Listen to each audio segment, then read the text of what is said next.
no hay más. Y los procesos inflamatorios que pueden ser colecistitis alitiásicas y las litiasas. Ya, reconocer un pólipo con un cálculo, hay dos básicamente pruebas importantes, ¿no?, que uno maneja con eso con el paciente. Es decir, la una que es, el cálculo produce la sonda acústica, como ven ahí, estamos hablando por ecografía. Un tumor, en este caso un pólipo, no produce sonda acústica.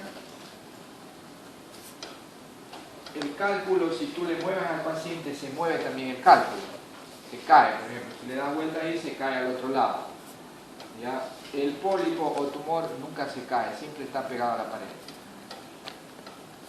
¿Ya? Eso es lo más importante de cómo diferenciar un pólipo de un cálculo, por ejemplo. Hay otra patología, por ejemplo, en pacientes que tienen un ayuno prolongado, no en ayuno, sería pacientes que están con alimentación parenteral prolongada, pacientes que están con NPA prolongado, por ejemplo una pancreatitis, tienen una semana, 2 semanas que no comen nada, todo es alimentación parenteral, pueden desarrollar colecistitis y pueden desarrollar barro biliar, no es nada del otro mundo. Incluso en las embarazadas está descrito las colecitopatías alitiásicas del embarazo. ¿No? Se engrosa la pared, se acumula barro biliar y la mujer pare y desaparece el barro biliar, ¿ya? Automáticamente.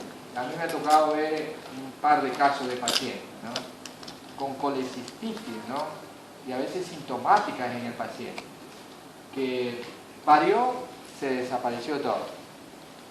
Y en los libros está escrito. Entonces, ¿cómo se ve el barro biliar? Así, mira. Como arena, yo digo, ¿no? Como un lodo. Los libros lo llaman también como lodo biliar. ¿Ya?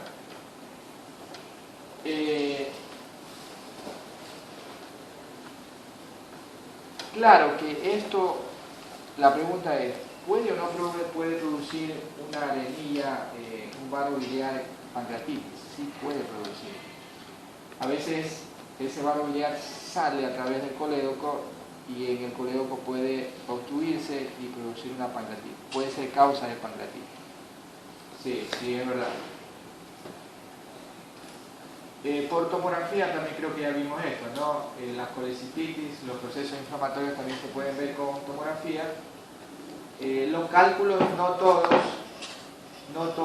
los cálculos se ven en tomografía, en cambio en la ecografía sí se ven todo tipo de cálculos, dependiendo de cualquiera que sea la composición.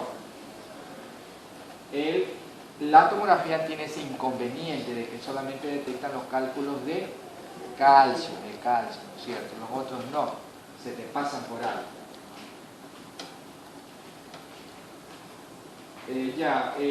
Tumores de vesícula, por ejemplo, aquí estamos viendo una vesícula con un proceso tumoral. Recuerden que el tumor de vesícula es mucho más frecuente en vesículas litiásicas, ¿no? Es mucho más frecuente en vesículas litiásicas. Ya, pancreatitis, no. Esto lo habíamos visto, no creo que aquí nos quedamos, ¿cierto? O ya vimos esto. No, ya. Bueno, la pancreatitis aguda es una patología frecuente, muy frecuente. En la clínica, pues ustedes lo leen en una medicina interna o en un libro incluso los mismos libros de radiología describen, siempre hacen una introducción de la sintomatología, etcétera, etcétera, ¿no? Pero en todo caso, el dolor pancreático es muy intenso, ¿no? Muy agudo, tenebrante. Bueno, hay un poco de signos semiológicos, que yo no recuerdo todos, ya me he olvidado. Pero que siempre está desencadenado por, generalmente la mayor causa de la pancreatitis son los cálculos biliares. El alcohol también está considerado como causa de pancreatitis. Hay un tipo de pancreatitis que es la aguda y la otra que es la pancreatitis crónica, ¿no es cierto? Que clínicamente uno puede hacer el diferencial, ¿verdad? ¿Qué es lo que vemos?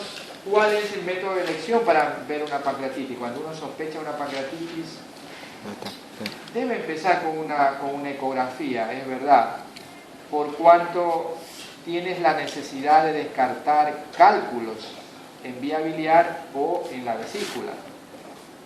De ahí realmente la ecografía para ver el páncreas, descartar una pancreatitis, no es buena.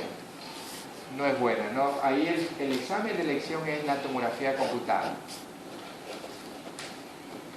Incluso se hace un estudio tomográfico dinámico que se llama, es decir, se estudia en fase arterial,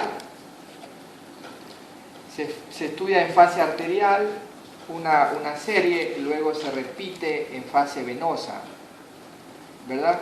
Tratando, ¿para qué nos permite ver esto? Tratar de descartar el porcentaje de necrosis del páncreas, ¿no?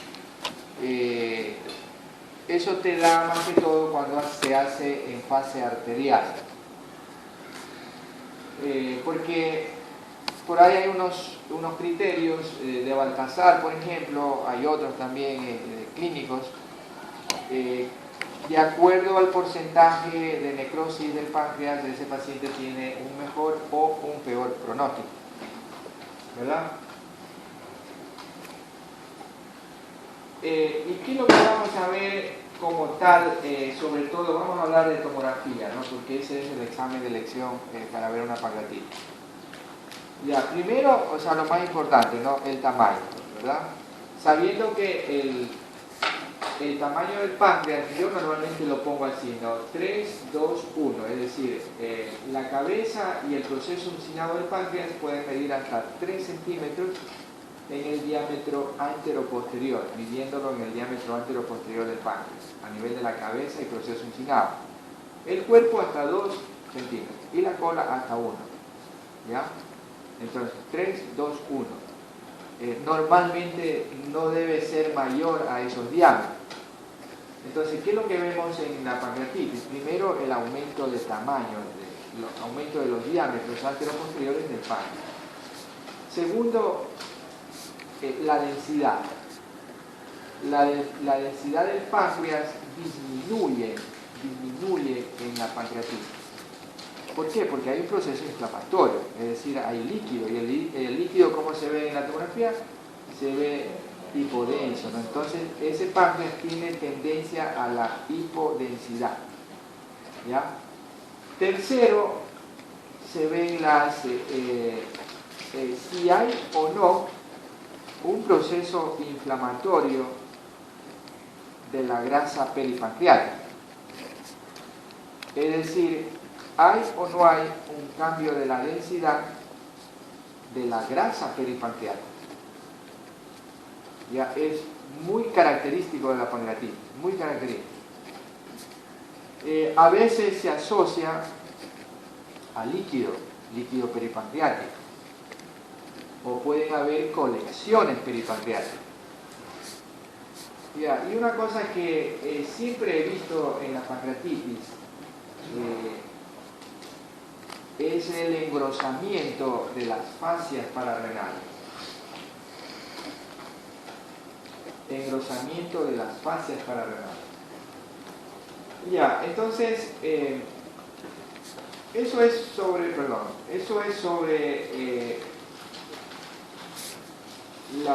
los criterios tomográficos, ¿no? Y cuando se hace el contrastado, puedes ver áreas muy hipodensas en el parénquima pancreático que corresponden a zonas de necrosis. Sí, zonas de necrosis. Por ahí alguna vez puedes encontrar también presencia de aire en el interior del páncreas. ¿Ya? Entonces, cuando tú ves aire con áreas de necrosis, son hemorragias, son pancreatitis lo que se llama necrohemorrágica, ¿no? De mal pronóstico. ¿Ya? Por ahí tengo unos casos para mostrar.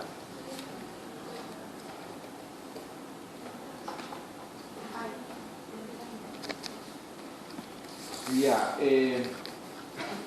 hay una clasificación que es muy vieja, esta de Baltasar, y que se la sigue usando, ¿no? Por ahí algunos clínicos critican que no sirve para nada, pero a otros les gusta, ¿no? Les gusta incluso que le manden la clasificación, el tipo, qué tipo de pancreatitis es.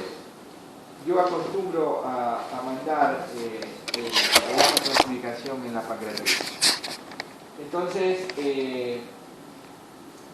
un tipo A pues un páncreas normal, el tipo B simplemente es el edema pancreático, sería un ligero aumento de los diámetros, y en el tipo B hay que tener muy en cuenta la amilasa lipasa, ¿no? Porque a veces se te puede pasar, ¿no? Si tú no tienes antecedente clínico, tú lo ves como un páncreas normal. Y sin embargo ese paciente tiene 500, 600, 700 de amilasa. Entonces es muy sutil el cambio tomográfico en el tipo B. Lo único que se ve es un poquito aumentado de tamaño, ¿ya? Es decir, hay solo edema, ¿ya? En el tipo C pues ya es mucho más evidente, ¿no? Ya hay aumento de tamaño con el cambio de la densidad de la grasa peripancreática, ¿verdad?